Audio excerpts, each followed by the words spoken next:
믿음의 조상, 복의 근원의 복의 통로가 된 아브라함을 기억하실 겁니다. 하나님이 천지를 창조하신 후에 에덴 동산을 만드시고 아담을 통해, 또한 하나님께서 노아 홍수를 통해 그 가정을 구원하시면서까지 하나님의 긍휼과 구원의 은혜를 끊임없이 역사하셨습니다. 그런데 어리석은 인생들은 바벨탑을 쌓게 되고 도리어 하나님을 멀리하기 시작합니다. 그때 하나님께서 갈대아 우르 땅에 있는 아브라함을 부르셔서 그를 구별하십니다. 부름받은 아브라함을 통해 하나님께서는 믿음의 조상을 삼으시고 하나님이 약속한 복의 근원의 복을 허락하십니다. 부름받은 아브라함은 하나님의 약속을 온전히 순종하지 못함으로 인해 이스마엘을 낳게 될 때가 86세라고 성경은 기록하고 있습니다. 부름받았던 75세 때 10년의 세월이 지나면서 아브라함이 하나님 앞에 드러낸 믿음의 증거는 육신의 아들, 하나님이 원하시지 않는 이스마엘을 품에 안게 된 것입니다. 이제 창세기 16장 3절에는 아브라함의 그런 세상적이고 인간적인 생각으로 실수한 믿음의 모습을 소개하기를 하나님의 말씀보다 그 부인 사레의 말을 들었다라고 성경은 한 줄 기록하면서 아브라함의 당시의 영적 모습을 그대로 소개합니다. 그렇게 세월이 지납니다. 오늘 본문을 읽을 때 아브라함의 나이가 99세, 그러니까 약 14년이라는 세월이 이제 흘러갑니다. 놀랍게도 하나님께 부름받고 또한 이스마엘을 낳은 이후에 그 14년 동안 하나님은 아브라함과 아무런 관계를 맺으시지 아니하시고 또한 아브라함에게 함구하시고 계시는 하나님의 모습을 우리는 성경을 통해서 살펴볼 수 있습니다. 그런 하나님께서 창세기 17장 1절에 드디어 아브라함이 99세 때 여호와께서 아브라함에게 나타나사 그에게 이르시되 나는 전능한 하나님이라. 너는 내 앞에서 행하여 완전하라. 내가 내 언약을 나와 너 사이에 두어 너를 크게 번성하게 하리라 하시니 아브라함이 엎드렸더니 하나님이 또 그에게 말씀하여 이르시되 보라 내 언약이 너와 함께 있으니 너는 여러 민족의 아버지가 될지라.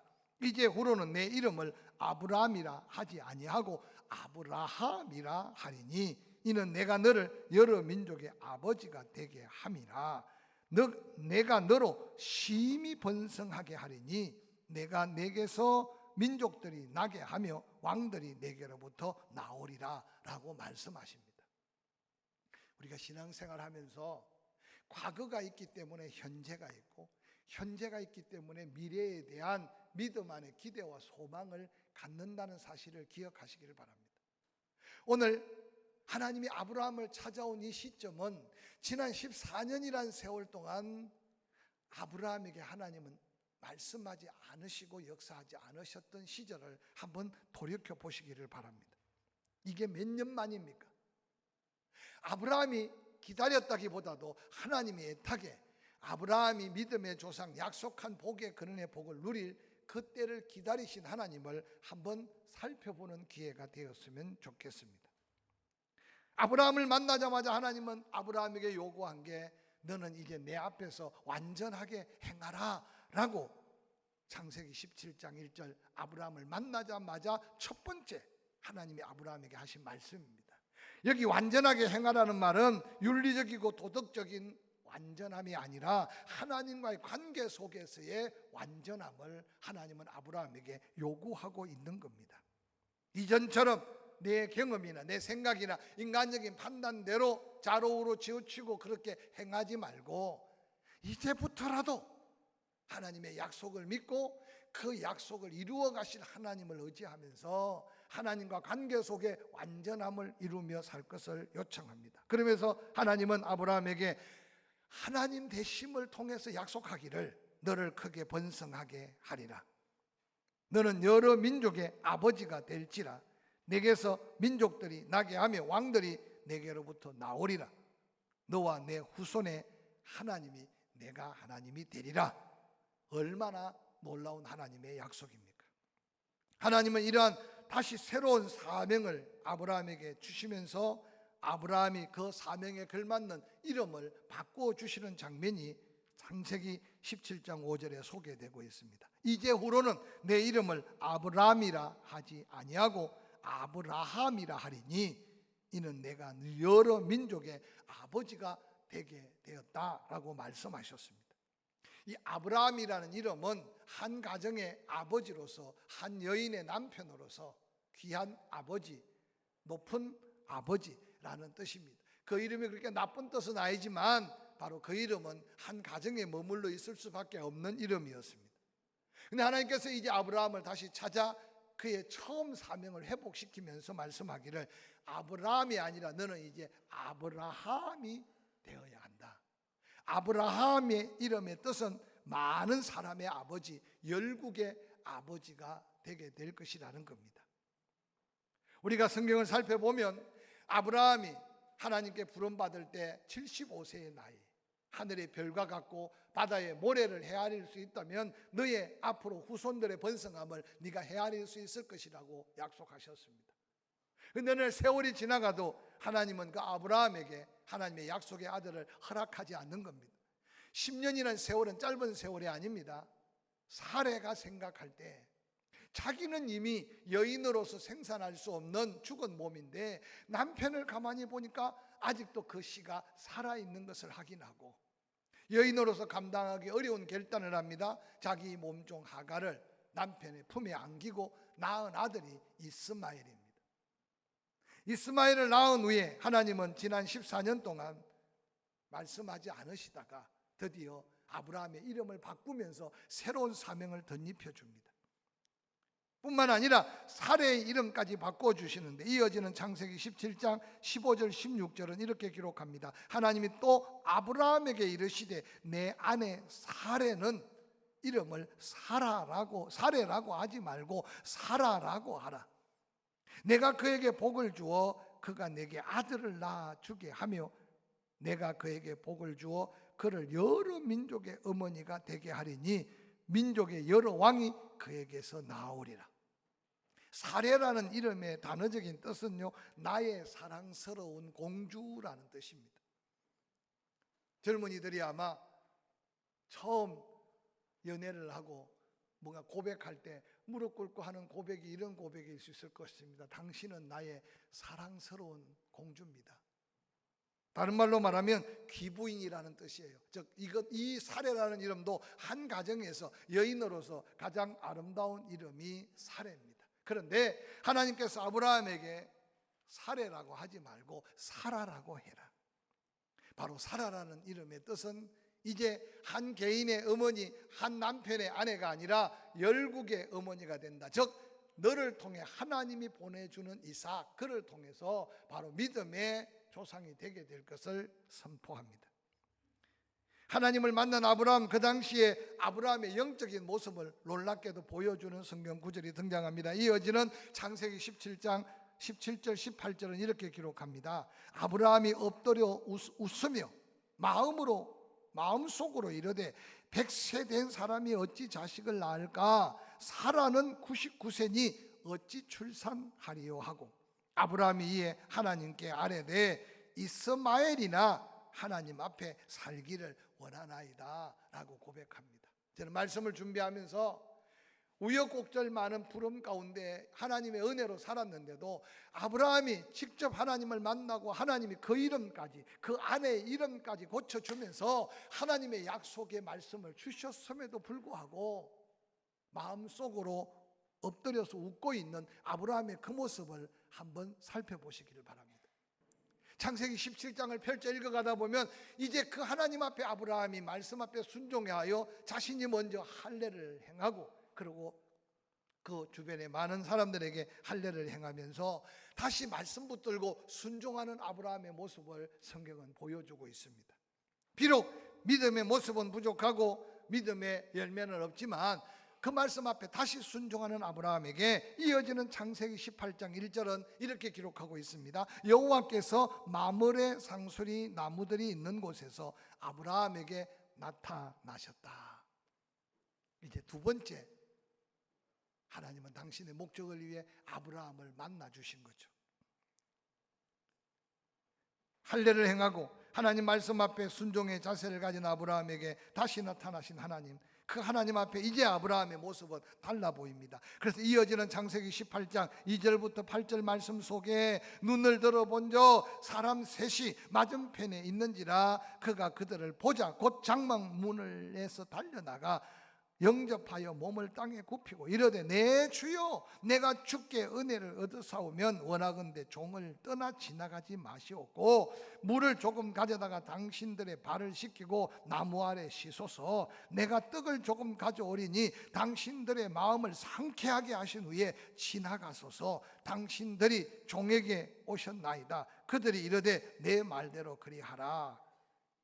6절 아브라함의 모습을 한번 살펴보세요. 아브라함이 급히 장막으로 가서 사라에게 이르되 속히 고운 가루 세 쌀을 가져다가 반죽하여 떡을 만들라 하고 아브라함이 또 가축대 있는 곳으로 달려가서 기름지고 좋은 송아지를 잡아 하인에게 주니 그가 급히 요리한지라. 아브라함이 엉긴 젖과 우유와 하인이 요리한 송아지를 가져다가 그들 앞에 차려놓고 나무 아래서 모셨음에 그들이 먹으니라 라고 기록하고 있습니다. 오늘 창세기 18장에 등장하는 아브라함의 이 하나님의 사자들을 섬기는 이 모습은 어떤 면에서 축복의 약속을 받은 아브라함이 그 복이 되게 하는 아름다운 섬김의 모델이 아닌가 생각해 봅니다. 오늘 아브라함은 본문에 그들을 보자마자 곧 달려갔습니다. 그리고 급히 속히 음식을 준비하여 대접하고 있는 아브라함의 발걸음은 기쁨의 모습임을 함께 기억하시길 바랍니다. 그러므로 여러분, 이웃들, 스쳐 지나가는 사람뿐만 아니라 직장에서 우리의 기쁨으로 섬길 자를 찾아서 이 한 주간 함께 이 기쁨의 섬김을 삶에서 아름답게 나누어가며 하나님의 은혜의 통로들이 될 수 있기를 주의 이름으로 간절히 축원합니다. 또한 하나님의 사자 앞에 그들을 만나자마자 아브라함이 몸을 굽혀 그들을 경배합니다. 그러면서 말하기를 그들을 나의 주요라고 말하고 아브라함 스스로 나는 종입니다 라고 고백합니다. 폼나게 대접하는 게 아니라 기회를 달라고 애청하며 겸손히 섬기는 아브라함의 이 모습을 오늘 한국교회가, 성도들이 삶에서 다시 한번 그리스도의 이름으로 행하여야 될 우리의 모습이 아닌가 생각해 봅니다. 뿐만 아니라 아브라함은 귀한 음식을 준비할 뿐만 아니라 그가 우리에 가서 가장 좋은 것을 선택했다고 기록하고 있습니다. 귀한 것, 좋은 것이 무엇일까요? 사랑하는 성도 여러분, 우리 예수님도 마태복음 7장 12절에 이렇게 말씀하셨어요. 무엇이든지 남에게 대접을 받고자 하는 대로 너희도 남을 대접하라. 남에게 대접을 받고자 하는 마음, 그 마음 갖고 다른 사람을 대접하라. 그걸로 끝나지 않았어요. 이것이 율법이요 선지자라고 말했습니다. 이것이 곧 섬김에 하나님의 모든 뜻이 담겨 있는 마음이라고 소개하고 있습니다. 오늘 아브라함이 그렇게 기쁨과 즐거움과 좋은 것으로 섬긴 결과가 뭡니까? 오늘 창세기 18장 9절 이하에는 이렇게 기록합니다. 그들이 아브라함에게 이르러 내 아내 사라가 어디 있느냐? 대답하되 장막에 있나이다. 그가 이르되 내년 이맘때 내가 반드시 내게로 돌아오리니 내 아내 사라에게 아들이 있으리라 하시니 사라가 그 뒤 장막 문에서 들었더라. 아브라함과 사라는 나이가 많아 늙었고 사라에게는 여성의 생리가 끊어졌는지라 사라가 속으로 웃고 이르되 내가 노쇠하였고 내 주인도 늙었거늘 내 주인도 늙었으니 내게 무슨 즐거움이 있으리요. 여호와께서 아브라함에게 사라의 마음을 아시고 말합니다. 왜 사라가 웃으며 이르기를 내가 늙었다, 내가 어떻게 아들을 낳느냐 하고 의심하면서 불평하느냐? 여호와께 능치 못한 일이 있겠느냐? 기한이 이를 때 내가 내게로 돌아오리니 사라에게 아들이 있으리라. 아브라함만 웃었던 게 아니라 사라도 너무 웃었어요. 놀랍게도 아브라함이 마음으로 웃고 사라도 속으로 웃었던 그 웃음의 열매가 이삭의 이름이 웃음이라는 뜻의 이름이에요. 저는 이 말씀을 묵상하면서 하나님의 은혜를 베풀려니까 의심하고 웃어도 못 낳은 아들 낳게 하시는데 우리는 웃음만 참아도 얼마나 큰 은혜가 임할까 생각해 봅니다. 무슨 말씀인지 아시겠죠? 말씀이 믿음이 되기를 주의 이름으로 축원합니다. 하나님의 약속이 응답으로 이어지기를 주의 이름으로 축원합니다. 할렐루야. 사랑하는 성도 여러분, 이게 아브라함에게 사라에게 그들은 의심하고 그들은 믿지 못했어요. 내 나이, 나의 아내의 나이, 세상 누가 봐도 믿을 수 없어요. 불가능해요. 그런데 불가능하다고 웃고 있어도 하나님이 함께 하시니 내년 이맘때 아들을 낳을 것이다. 그렇게 축복을 선포하고 창세기 18장 16절에 보니까 그 사람들이 거기서 일어나 소돔으로 향하고 아브라함은 그들을 전송하러 함께 나가니라. 여호와께서 이르시되 내가 하려는 것을 아브라함에게 숨기겠느냐? 아브라함은 강대한 나라가 되고 천하 만민은 그로 말미암아 복을 받게 될 것이 아니냐?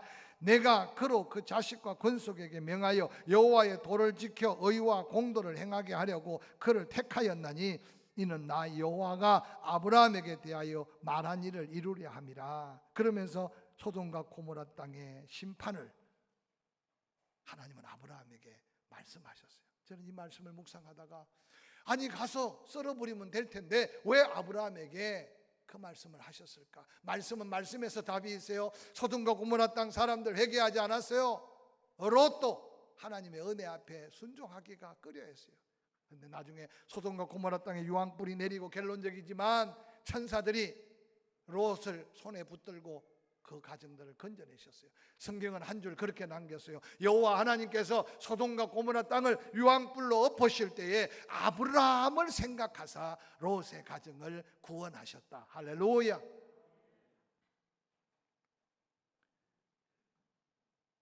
위대한 중보 기도의 역사를 성경은 소개하고 있습니다. 사랑하는 성도 여러분, 여러분은 지금 무엇을 위해서 기도하고 있습니까? 당연히 나의 건강이나 나의 삶에 대한 문제, 내 가정 좀 더 나아가서 나의 자녀 더 나아간다면 교회 어렵고 힘든 형편에 있는 성도들을 위해 기도하겠죠. 근데 이제는 좀 더 우리의 기도의 지경을 넓혀야 될 때 우리가 살고 있음을 다시 한번 기억하시기를 바랍니다. 할렐루야. 오늘 아브라함이 하나님 앞에 소돔과 고모라 땅의 심판의 말씀을 듣자마자 아브라함이 뭐라고 기도합니까? 하나님, 그 소돔과 고모라 땅이 그렇게 죄악이 간영하더라도 의인들이 있다면 의인과 악인을 함께 심판한다면 하나님의 영광이 가려질 겁니다. 그러면서 아브라함이 의인 50명이 있다면 그 의인 50명을 소돔과 고모라 땅, 죄악된 그 땅, 그들과 함께 멸하시려고 합니까? 한번 용서하지 않겠습니까? 하나님이 아브라함에게 말합니다. 소돔과 고모라 땅에 의인 50명이 있으면 내가 그 의인 50명 때문에 그 성을 용서하리라고 말합니다. 근데 아마 성경에는 기록하고 있지 않지만 아브라함이 다시 45명, 40명, 30명, 20명 숫자를 줄여가며 간절히 하나님 앞에 기도하는 걸 보면 아브라함이 기도하자마자 하나님이 그래 50명 있으면 그 성을 용서하리라. 그런데 하나님의 사자들이 돌아보니 그 성에 50명이 없다는 소식을 아브라함에게 전한 것 같아. 그때 아브라함이 45명이면 어떻습니까? 하나님은 또한 친절하게 성실하게 아브라함의 기도에 응답합니다. 45명만 있어도, 아니 40명 어떻습니까? 30명 어떻습니까? 20명 어떻습니까? 마지막 아브라함도 하나님 앞에 마지막으로 구합니다. 아브라함 생각에 그래도 은혜 입은 롯이 가서 살았는데 의인 10명이 없으려고 생각하고 하나님 정말 송구합니다. 마지막 간구합니다. 소돔과 고모라 땅에 의인 10명만 있으면 그 의인으로 인하여 그 땅을 용서할 수 없겠습니까? 하나님 말씀하세요. 소돔과 고모라 땅에 의인 10명만 있어도 내가 그 땅을 용서하리라. 그런데 안타깝게도 소돔과 고모라 땅에 의인 10명이 없었어요. 여러분, 아브라함이 중보기도하는 소돔과 고모라 땅이 그 시대에 있다가 사라진 그 땅만이겠습니까? 지구촌 역사를 살펴보면 로마가 엄청난 부와 영광을 축적하고 난 다음 타락할 때 폼페이라고 하는 도시는 지진과 화산 폭발로 송두리째 바닷속에 묻혔습니다. 지금도 많은 여행객들이 그곳을 지나면서 당시의 모습들을 아련히 떠올립니다.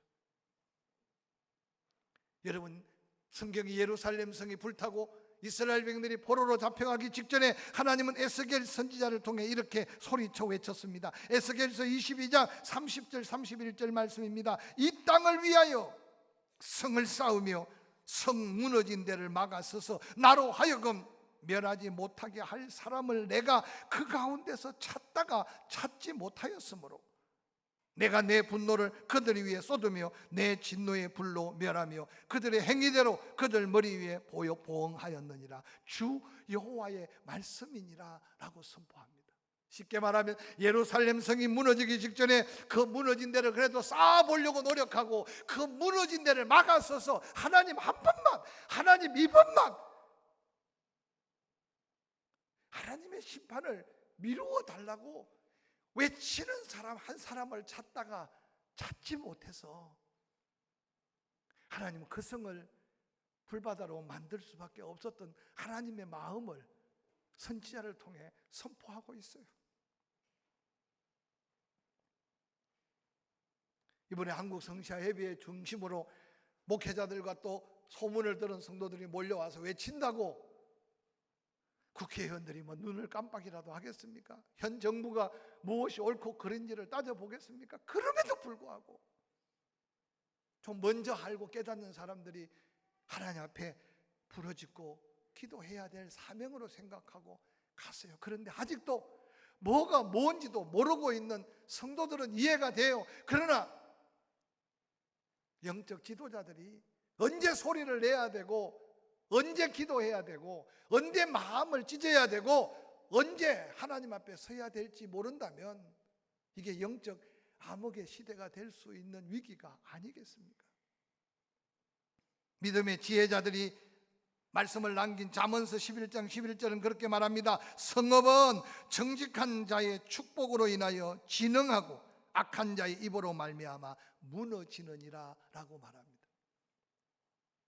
사람들이 모여 사는 삶의 단체가 과거의 성읍이잖아요. 그 성읍이 정직한 한 사람의 축복의 말을 선포하면 하나님의 은혜로 진흥하고 악한 자의 입의 말로 말미암아 하나님이 함께하지 않으면 무너지는 것이 성이다 라고 지혜로 말했어요. 소돔과 고모라 땅의 멸망을 바라보며 아브라함 50명, 45명, 40명, 30명, 20명 마지막 10명을 두고 기도했던 아브라함의 이 기도가 한순간의 기도가 아니지 않겠습니까? 끊임없이 우리의 나약함을 기억하시고 포기하지 않고 기도하는 곳에 하나님은 지금도 응답하실 하나님. 그래서 소돔과 고모라 땅이 불바다가 됐지만 아브라함을 생각하사 롯의 그 가정들을 구원하신 하나님은 지금도 우리가 기도하면 하나님의 심판을 보류할 수 있는 하나님. 할렐루야. 우리가 기도하면 한 영혼들을 건질 수 있는 이 놀라운 하나님의 은혜들을 기억하면서 이 한 주간 다시 한번 우리가 은혜 받은 은혜를 감사하고 받은 은혜로 이웃을 찾아 섬겨가면서 하나님을 감동시키고 또한 우리의 부족함 가운데도 은혜 베푸신 은혜가 하나님의 은혜라면 이제는 나 아닌 누군가를 위해 중보하며 기도하는 아브라함의 아름다운 기도를 도전해서 그 기도의 응답의 놀라운 역사, 하나님이 아브라함을 생각하사 롯의 가정을 건졌던 이 하나님의 놀라운 회복, 구원의 은혜를 함께 경험하는 저와 여러분이 될 수 있기를 주의 이름으로 간절히 축원합니다.